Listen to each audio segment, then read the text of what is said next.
it's a new year, so I'm starting at the start, okay? And a lot of jiu-jitsu teachers or classes, they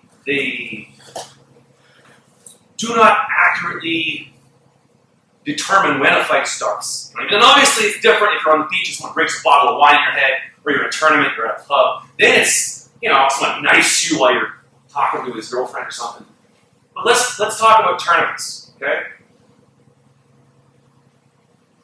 A, do you want to look up who you're fighting? And then B, see if there's footage of them online, see if they're a guard puller, a shooter, a thrower, Maybe. You're not going through their trash or talking to their neighbors or whatever, but does the fight start there? Maybe. Secondly, you step onto the mat, or even before you step on the mat, you see your opponent. What kind of kimono are they wearing? Is it a taraki? That's judo. Are they wearing a patch on their back that says, no guard pulling ever, martial arts? Or is it exclusively guard pulling, jiu-jitsu?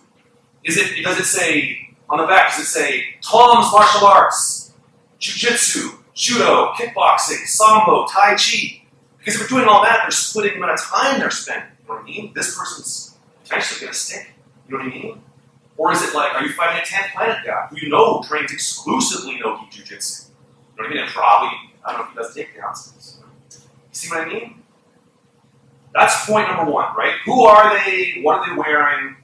Body type. Are they a carrot and a tomato might weigh the same thing, but carrot is this and a tomato is this, right? What game are they going to play, right? Third thing, or maybe this is fourth thing or whatever, how are they standing, okay? Here, hold on a second, let me get a pen here. So, strategies, right? In jiu-jitsu, there are throwers, right? There are shooters, and there are pullers, right? And you are also a thrower, a shooter, or a puller. So this can be thrower versus thrower. This can be shooter versus thrower. This can be puller versus thrower. This can be thrower versus shooter. I guess this is the same thing. This is shooter, puller versus shooter. This is puller, where they both pull guard. This is shooter versus puller, and this is thrower versus puller. You know what I mean? And the way they stand, how are they standing, okay? A thrower, right, who is concerned with sort of upper body throws, is going to walk onto the mat and have their hands up like this because they're defending. In mixed martial arts, I'll stand. If I'm standing this way, this is my throwing stance, and this is my striking stance. Just FYI, after fighting in mixed martial arts. A guy in the UFC or in a fight, he's going to have his hands up to protect his head. You see what I mean? Your hands are up to protect your head, right? In a grappling context, this is. I like to stand with my power leg. This is my jab. Here with grappling, I have my stronger legs. So anyway, if a puncher or striker has his hands here, a grappler is going to have the hands lower because they're protecting their collars. And who gets control of this is in control, right? So your hands are here, right? So that's the thrower. Thrower is leg forward, hands up, but not way up. You see what I mean? Shooter. A shooter is going to be more like this. Okay, you can have one leg back, one leg forward. Maybe he even has his power leg back because he wants to shoot. You see what I mean? Like this. This is a shooter. This guy's not a thrower. He's not protecting his lapels. He's not moving into your upper body. He's here.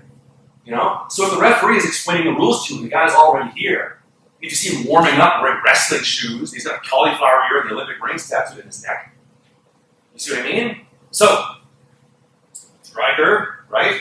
Thrower, shooter, puller is here. This is a puller, right? A puller is standing where he can very easily pull guard. And his feet are lateral because he can lift them. If you try and half guard the guy, he might lift his feet so you don't get the half guard. He's protecting his body so you can't jump or get a good close guard. You see what I mean? He's not going to stand like this because then his weight is on this leg and you can pull on this very easily. You see what I mean? I can't lift this leg. You see what I mean?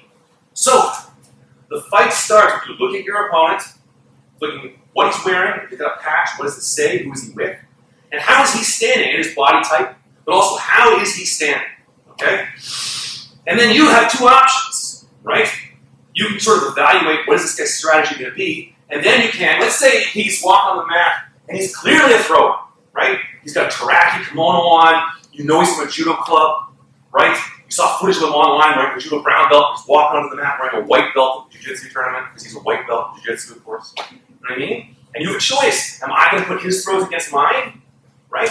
Or am I going to try and do something that is take him off his game? You see what I mean? You know, I've had matches where I'm like, okay, this guy thinks he's the thrower. I'm going to show him who's the thrower. You know what I mean? You see what I mean? So anyway, today I want to talk about this. And then there's also like, you know, there's standing submissions and there's other things that we can talk about those another day. Okay?